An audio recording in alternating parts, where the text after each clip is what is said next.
ሰላም ጤና ይስጥልኝ አድማጭ ተመልካቾቼ፣ ዛሬ እንደሌላው ጊዜ በተለያዩ ነገሮች ላይ ለማውራት አይደለም፣ አስቸኳይ ጥሪ ለማስተላለፍ ነው።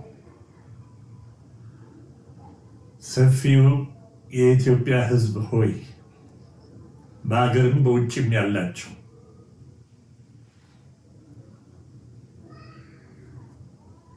የኢትዮጵያ መንግስት፣ የፋኖ ኃይሎች፣ የኦነግ ኃይሎች፣ ሌሎችም ተቃዋሚ ድርጅቶች፣ የኤርትራና የትግራይ ህዝቦች እነሆ ጥሪዬን አቀርባለሁ።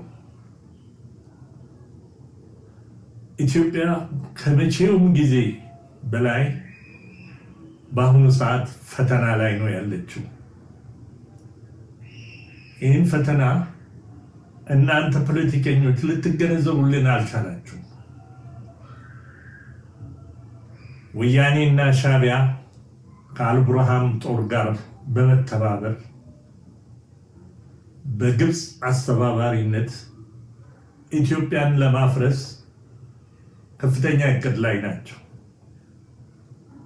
ይህንንም ለማስፈጸም ቀደም ሲል በውስጣችን የሰሩት የፖለቲካ ስራ ዛሬ ወቅቱ አሁን ነው በሚል ሰፊ እንቅስቃሴ እያደረጉ ነው። ይህንን የተረዳሁት በቅርቡ የሱዳን ፈጥኖ ደራሽ ኃይል የኢትዮጵያ መንግስት እየረዳ ነው የሚል እና ማሰልጠኛ ጣቢያ አቋቁሞ አሶሳ አካባቢ እየረዳ ነው የሚለውን ከሰማሁ በኋላ ነው። ከዛ በኋላ ከተለያዩ ሚዲያዎች ላይ ስከታተል ዙሪያችን እየተደገሰልን ያለውን አላሰብነውም፣ አላወቅነውም። አንደኛ ግብጾች በከፍተኛ ደረጃ አልቡርሃንን ይረዳሉ። አልቡርሃን ደግሞ የወያኔና የሻዕቢያን ኃይሎች አስጠግቶ በኢትዮጵያ ላይ ጦርነት አንዳንድ ትንኮሳዎችንም ሲያደርግ እንደቆየን ይታወቃል። ይህ ትልቁ ግብጾች ኢትዮጵያ ላይ ካሴሩት ሴራ ዋናውና ከፍተኛው ነው። ለዚህ ደግሞ እኛንን እየተመቻቸን ያለ ነው። እስቲ ወደ ኋላ ሄደን አንዳንድ ነገሮችን እናንሳ። በትግራይ ጦርነት ጊዜ ወያኔ በከፈተው ጥቅምት 24 በከፈተው ጦርነት ጊዜ የአማራ ልዩ ኃይል በኋላም ፋኖ የመሳሰሉት ከኢትዮጵያ መንግስት ጋር ሆነው ወያኔን በከፍተኛ ደረጃ አጥቅተው የወያኔ ኃይል እንዲሽመደመድ ከተደረገ በኋላ ወደ ድርድር ተገባ። ከድርድር በኋላ አቋማቸውን ነው የቀየሩት። በእኛው ውስጥ የነሱ ደጋፊ ኃይሎች በሚፈጥሩት ጫና ምክንያት የአማራ ልዩ ኃይል ትጥቅ እንዲፈታ በሚል ሰበብ አሁን ላለንበት ጦርነት ተዳረገ።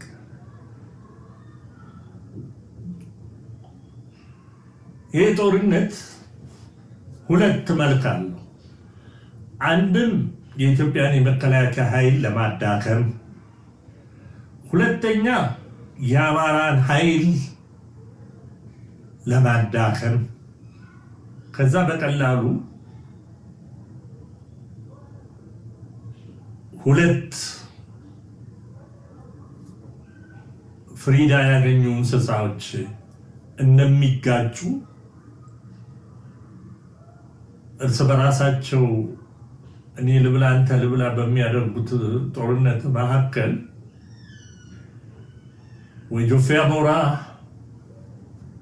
ወይ ነስር ያንን ስጋ ይዞባቸው እንደሚሄድ አይነት ኢትዮጵያንም ወደዚህ አይነት ሁኔታ እየገፉ ነው።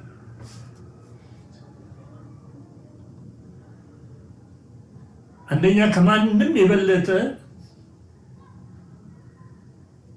አማራ እንዲዳከም ከፍተኛው ፍላጎት ያለው ወያኔና ሻዕቢያ ናቸው። ይሄንን በአሁኑ ሰዓት ወጣቶቻችን በምን ያህል እንደተገነዘቡ አናውቅም። ዛሬ ኢትዮጵያ 83 ዓመተ ምህረት ላይ እንደነበረችው አይደለም። በርካታ ታጣቂዎች በየቦታ ያሉበት ወቅት ላይ ነው የምንገኘው። እነዚህ ታጣቂዎች ኢትዮጵያ ከፈረሰችና አደጋ ላይ ከወደቀች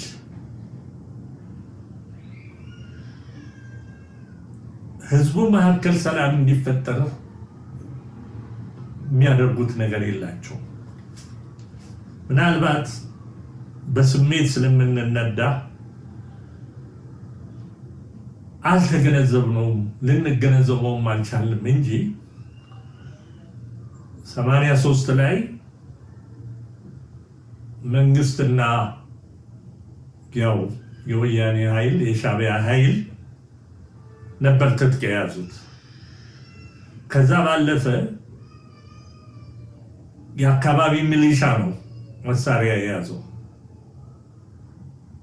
ያኔ የቀበሌ አብዮት ጥበቃ የሚባለው ማህበረሰቡ ጋር መሳሪያ የለም። አሁን ግን ሁሉም ታጣቂ ነው። ሸዋ ውስጥ ያደባ ማት ታጣቂ አለ። እንደውም ከወለጋ ወጥተው ወደ ሸዋ በብዛት ተስፋፍቷል። ይሄ ነገ እነዚህም ደግሞ ታጣቂዎች ቀደም ሲል ያደራጇቸው ወያኔዎች ናቸው። ወያኔዎች በሰፈራ ወለጋ ውስጥ የነበሩትን የሰፋሪ ልጆችን ኦሮምኛ ተናጋሪ በመሆናቸው እነዚህም ኦሮምኛ ተናጋሪዎችን ስማቸውን በመቀየር እያስታጠቁ በተመሳሳይ በነሱ ወላጆች ወቅት አብሮ የሰፈሩትን የወሎ ኃይል የወሎን ገበሬ ፍጅት ጀመሩ። የዚህ ትልቁ ታርጌት ኦሮሞና አማራን አጋይቶ እነሱ ለማትረፍ ያደረጉት ነው። የኦሮሞ ህዝብና የአማራ ህዝብ ግን ትናንት የተፈጠረ ህዝብ ሳይሆን ለዘላለም አብሮ የኖረና ሊለያይ የማይችል ኃይል መሆኑን ሲገነዘቡ አሁን ደግሞ የኢትዮጵያ መንግስትና የአማራን ኃይሎች አጋይቶ ሁለቱ በሚያደርጉት ጦርነት እነሱ ተጠቃሚ ለመሆን በሱዳን ቀደም ሲል ከወልቃይት ጠገዴ የተሰደዱ የሳምሪ ኃይሎችን በርካታ የወያኔ ወጣቶችን ያው ታጋዮችን ወደ ሱዳን በመውሰድ በማሰልጠን እንደገና ደግሞ ሻዕቢያ ጋር ሆኖ አብሮ በማሰልጠን እነሱ ቀደም ብሎ ያቀዱትን የትግራይ ትግሪኝ ሪፐብሊክ ያ ካርታ ደግሞ እስከ አሶሳ ድረስ ይሄዳል ተግባራዊ ለማድረግ በከፍተኛ ደረጃ ዝግጅት ሲያደርጉ እንደነበረ ምናልባት የኢትዮጵያ መንግስት ይህንን መረጃ እንደሚኖረው ባለሙሉ ተስፋ ነኝ። እውነት ኢትዮጵያን የምትወዱ ከሆነ ለኢትዮጵያ ቁመናል የምትሉ ከሆነ ስልጣን ከሀገር በኋላ ነውና እባካችሁ በፈጣሪ ስም ጠይቃችኋለሁ፣ በእግዚአብሔር ስም ጠይቃችኋለሁ፣ በአላህ ስም ይጠይቃችኋለሁ። ተደራደሩ። ቺን ሀገር ከጥፋት አድኗት።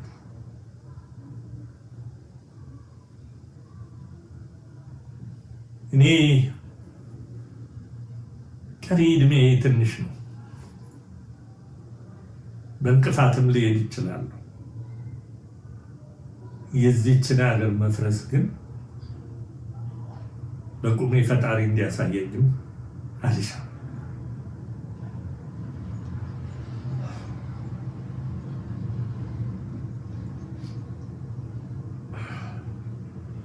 ለስንት ዘመን ነው በእነዚህ ሁለት ኃይሎች የተነሳ ሀገራችን መከራዋን የምታየው?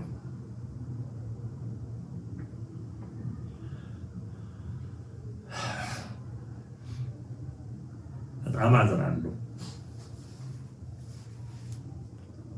በጣም ያሳዝነኛል። እዚህም በኢትዮጵያ መንግስትም ውስጥ ይሁን በተለያዩ ድርጅቶችም ውስጥ የተሰገሰጋችሁ ለወያኔ የምትሰሩ ካላችሁ እውነት ልንገራችሁ፣ ወያኔና ሻዕቢያ በፊት እኔ እስከማውቀው ድረስ ከፍተኛ ባለስልጣኖችም ይሁን ጀነራሎች እጃቸውን ሲሰጡ ለአንድ ወር ያህል ይጠቀሙባቸዋል። ከተጠቀሙባቸው ትናንት ያንን የመሰለ መንግስት ጥለህ መተህ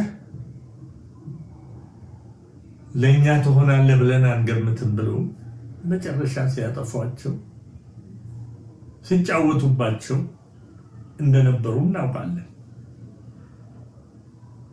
ምን ስለመጠቀም ነው? አገር ከፈረሰ በኋላ እኮ ቤተሰብ የምትለው ነገር የለም፣ ልጅ የምትለው ነገር የለም። እያንዳንድ ልትገነዘብ ይገባል። በአሁኑ ሰዓት ሁሉም ታጣቂ ነው። በሁሉም አካባቢ ታጣቂ ነው። ለመቆጣጠር ይከብዳል። ይህን ደግሞ በከፍተኛ ደረጃ እየሰሩበት ነው። የትግራይ ጥሪ ላቅርብልን። ላለፉት 27 ዓመታት ስልጣን ላይ በነበሩበት ሰዓት ምንድን ነው ያተረፉልን? ንገረኝ። ያተረፉልን ነገር ካለ ንገረኝ።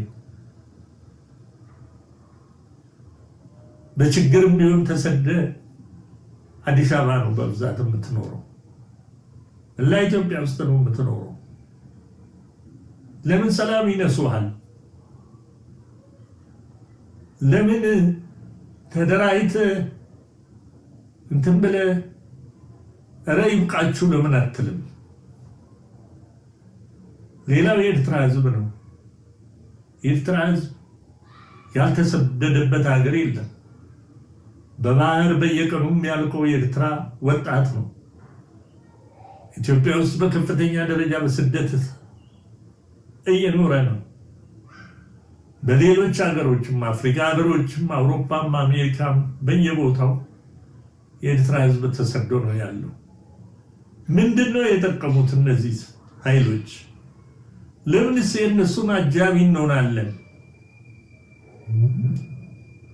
እባካችሁ የቤተሰባችሁን ሰላም የምትፈልጉ ከሆነ፣ የአካባቢያችሁን ሰላም የምትፈልጉ ከሆነ፣ የሀገራችሁን ሰላም የምትፈልጉ ከሆነ ከእንደዚህ አይነት ነገር ልጆቻችሁ እንዲርቁ፣ ከጥፋት እንዲርቁ ብታደርጉ ይሻላል። ሌሎቻችንም ብዙ ያልተገነዘብን እንትኖች አሉ። ለምሳሌ በኢትዮጵያ ታሪክ የኦሮሞ ሕዝብ የተፈናቀሉ በወያኔ ጊዜ ነው፣ በኢህአዴግ ጊዜ ነው። ከሶማሌ ክልል ምን ያህል ኦሮሞ ሕዝብ እንደተፈናቀለ ይታወቃል። ከቤንሻንጉል ምን ያህል እንደተፈናቀለ ይታወቃል። በአዲስ አበባ ዙሪያ በቂ ካሳ ሳይከፈላቸው ተፈናቅለው በየከተማው ዘበኛ ሆኖ ሲሰሩ ይታወቃል።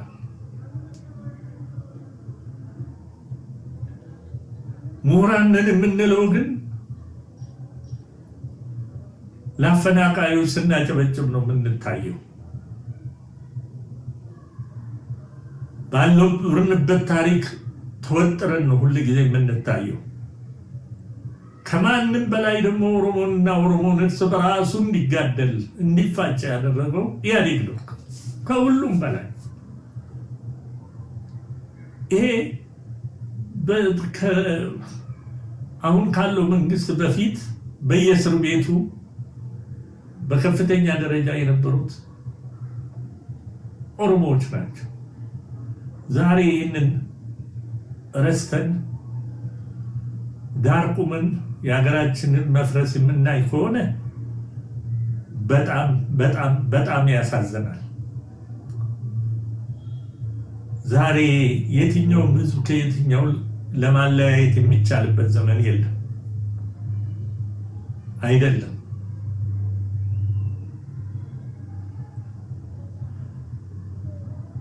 እኛ ከሰሜን እስከ ደቡብ ቋንቋ ካልሆነ በስተቀር መልክ አይለየንም፣ ሌላ ነገር አይለየንም። ምግቦቻችን የተወራረሱ ናቸው። በአጠቃላይ የምንኖረው ኑሮ ተወራርሰን ነው የኖርነው። ይሄንን መገንዘብ አቅቶ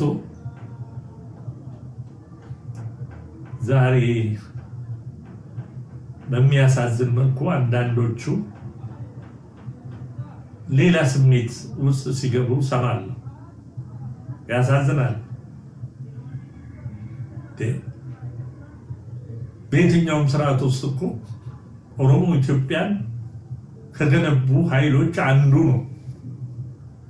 ይሄ ትናንት የነበረውን ኦሮሞ ጀግና እንዳልሆነና አገሩን እንዳላስከበረ አድርጎ የሌላ ተገዢ አድርጎ በስዕል አቅርቦ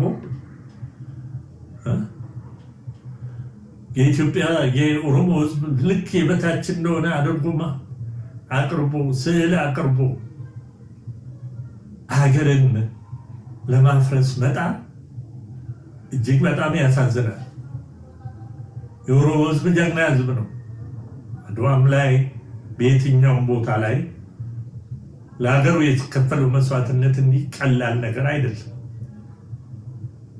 ብዙ የጦር መሪዎች፣ አብዛኛው የጦር መሪዎች የኦሮሞ ነው። ዳግማዊ አፄ ምኒልክም ሆኑ ኃይለ ሥላሴም ኦሮሞ ናቸው። አብዛኛው ዝርያቸውም ቢሆን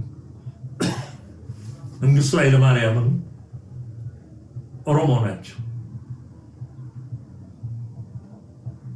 በጣም የሚያሳዝነው ግን ፖለቲከኞቻችን የሚያወሩልን ግን ሌላ ነው።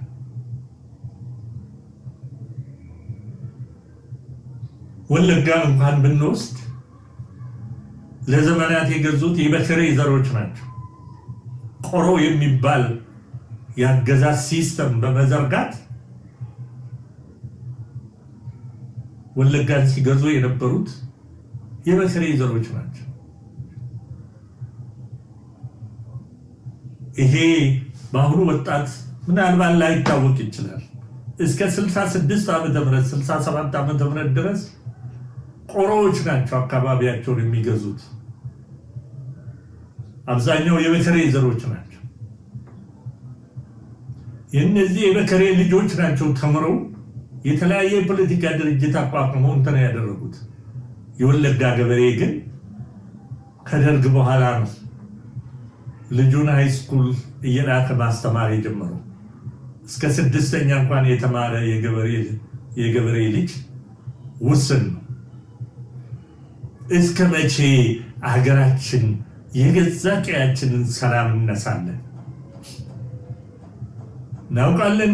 ገጠሩ ህዝቡ እየተሰቃየ ነው። ታጣቂ ኃይሎች እየመጡ ቀለብ ስጡን ይላል። እንደገና መንግስት ደግሞ እነሱን ቀለባችሁ ብሎ ሌላ ችግር ይፈጥራል። ህዝቡ በስቃይ ውስጥ ነው ያለው። እባካችሁ የፖለቲካ ድርጅት አቋቁማችሁ በየቦታው ላይ ችግር እየፈጠራችሁ ያላችሁ እባካችሁ ኢትዮጵያ በሰላም ትኖር፣ ህዝባችን በሰላም ይኖር፣ ህፃናት በሰላም ይደጉ፣ ይማሩ። የሁላችንም ልጆች ሰላም ይፈልጋሉ። የትም ዓለም ዛሬ የምንሰደድበት ዓለም የለም። ዓለም ተናውጧል። እባካችሁ ቺን የመሰለች ሀገር፣ በዓለም ላይ የተለየች ሀገር፣ የተለየች ከተማ በአብዛኛው የትም ክልል ብነዳ የትም ቦታ ብነዳ ኤሲ እንኳን ከፍተን የማንጠቀምበት ሀገር፣ ነፋሻ ሀገር። እቺን ሀገር ብዙ ልንሰራባት እየገባን እድሜ ልክ እንደ ውሻ እየተባላን ህዝባችንን ለስቃይ ዳርገን እኛም ደግሞ ሰላምና እረፍት አጥተን መኖር ይገባናል ወይ? እባካችሁ ወደ ህሊናችሁ ተመለሱ። አሁንም ደግሜ እናገራለሁ፣ የፋኖ ኃይሎችና የመንግስት ጦር በሚያደርገው እንትን አድቫንቴጅ ውጊያ አድቫንቴጅ የሚያገኙት ወያኔና ሻዕቢያ የአልቡርሃን ጦር የግብፅ ኃይል ነው። ይህን ልታስቡበት ልትገነዘቡ ይገባል። መንግስትም አገር የሚመራው መንግስት ይህንን ተገንዝቦ ወደ ሰላማዊ መንገድ ታጣቂ ኃይሎች የሚመጡበትን መንገድ ቢፈልግ ይሻላል። ፋኖ ከመንግስት ጋር በሚያደርገው ውጊያ የመንግስት ኃይል የኢትዮጵያ የመከላከያ ኃይል ይዳከማል። የኢትዮጵያ መከላከያ ኃይል ከፋኖ ጋር በሚያደርገው ውጊያ የአማራ ፋኖ የሚሆን ኃይል ይዳከማል። ሌላው ክልል ከወያኔ ጋር ጉርብትና የለው፣ ከሻዕቢያ ጋር ጉርብትና የለው። በከፍተኛ ደረጃ የሚጠቃው ይኸው ክልል ነው። ይሄንን እንድታስቡበት እፈልጋለሁ። ቶሎ ፖለቲከኞች ተገናኝታችሁ ተደራድራችሁ አገራችንን አትርፉልን። ግብጾች በከፍተኛ ደረጃ እየሰሩ፣ አሁን ደግሞ በሶማሌ በኩልም ሌላ ችግር ለመፍጠር ጥረት እየተደረገ ነው። እዚህ ያለው ኃይል ሲዳከም ዛሬ ነዳጅ አግኝተናል፣ ማዳበሪያ ፋብሪካ አቋቁመናል፣ ብዙ ነገሮችን ጥረት እያደረግን ነው። እሱን የሚያዩት አይናቸው ስለሚቀላ በዛ በኩልም ሌላ ስጋት ሊገጥመን ይችላል። አሁን እንደሚታየኝ በወያኔ በኩል በአፋር ክልል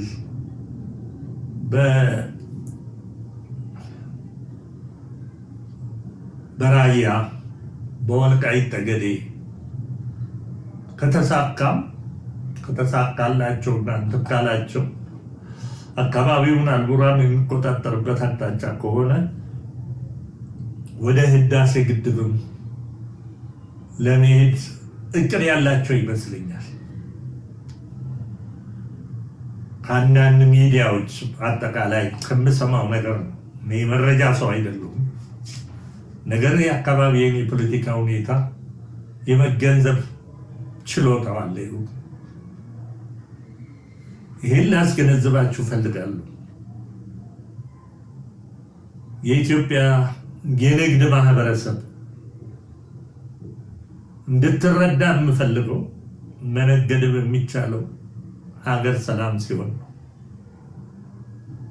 ባለሀብት ነኝ የምትሉ በሙሉ ችግር ሲፈጠር ትኩረት እናንተ ጋር መሆኑን አትርሱ። የማንም ትኩረት በጣም በርካታ የተራበ ህዝብ ይዘን ነው ያለነው። ትኩረቱ እናንተ ላይ ነው። ለሀገራችሁ መስራት የሚገባውን ነገር ስሩ።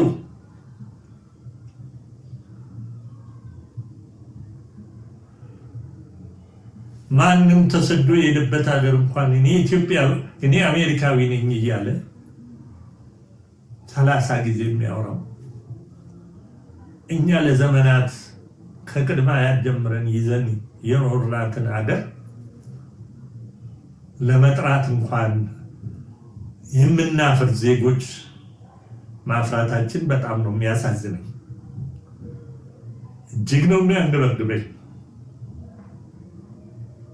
እስከ መቼ ድረስ እኔ በጦርነት ውስጥ አድጌ በጦርነት ውስጥ ልሙት? ሰላም የሌለበት ዘመን ነው ይናፍቀኝ። መቼ ይሁን የሰላም የሚከሰተው? መቼ ነው ፖለቲከኞቻችን አስተውለው የሚሄዱት? የሌላ ሀገር ዜጋዎች አይደሉም። አሁንም ደግሜ እናገራለሁ፣ ሻዕቢያና ወያኔን ለይታችሁ የምታዩ ሰዎች የተንሸዋረረ አመለካከት ያላችሁ ናቸው። ሁለቱም የትግራይ ትግርኝ ሪፐብሊክን ለማቋቋም የተደራጁ ኃይሎች ናቸው። ሁለቱም አንድ ነው ዓላማቸው። ትናንት ኢትዮጵያ ውስጥ የኖሩን ኤርትራዊ ባለሀብት ሁሉ በባድሜ ሰበብ ከዚህ አንቀው ኤርትራ ልከው የመጨረሻ የድህነት አፋፍ ላይ ጥሏቸው ግማሾቹ አልቀው ዛሬ እንደገና ጥቂት የተመለሱት ቆይተው የተመለሱ ቤቶቻቸው እንዲመለስ ተደርጎ ዛሬ ኮርተው ኢትዮጵያ ውስጥ ይኖራሉ። ይሄንን እንዴት ማመን አይገነዘብም? እንዴት በስሜት ይነዳል? ትናንት እኮ ባድሜ የመሬት ጥያቄ አልነበረም። የመሬት ጥያቄ ቢሆን እነ ስዩም መስፍን ሄደው ለምን አልጄሪያ ፈርመው መጡ? የተፈለገው እዚህ ያሉትን ኤርትራውያኖች ኤርትራ ገብተህ አልማ እና ንብረታችሁን ሽጡና ውጡ ሲባሉ እምቢ ስላሏቸው ይህም ሀገራችን ነው ልጆች የወለድንበት ነው ብለው ስላሏቸው አንቀው ለሁለት ሆን ብሎ ጦርነት ከፍቶ ከ70,000 ህዝብ በላይ አስጨረሱ። መጨረሻ ላይ አንቆ የላኩ ናቸው። በኢትዮጵያ ህዝብ ላይ የሰሩት ግፍ አይደለም። ገና በሱዳን በረሃ በሱዳን በካርቱም ከነ ሄርማን ኮል ጋር ተደራድረው ወደ ኢትዮጵያ ሲገቡ የመጀመሪያውን ድርጊት ያደረጉት ለግብጾች ጥቅም ሲባል ጣና በለስን ፕሮጀክት ነው ያፈረሱት። ቀይ ባህርን ነው ያሳጡ በጋራ ሆኖ። እንግዲህ አድማጭ ተመልካቾቼ፣ መላው የኢትዮጵያ ህዝብ፣ መላው ኢትዮጵያ ውስጥ የምትንቀሳቀሱ የፖለቲካ ኃይሎች እንድትረዱልኝ የምፈልገው ወያኔና ሻዕቢያ የአንድ ሳንቲም ሁለት ገጽታዎች ናቸው እና በአጠቃላይ የኢትዮጵያ ሕዝብ በጋራ ሆኖ የእነዚህን እኩይ ሴራ እንከላከል ዘንድ ሁላችንም የበኩላችንን እንድናበረክት እጠይቃለሁ። ፈጣሪ ኢትዮጵያን ይባርክልን፣ መልካሙን ሁሉ ለኢትዮጵያ ያርግልን። ቀሪው ዘመናችን የሰላም፣ የፍቅር፣ የአንድነት ይሁንልን።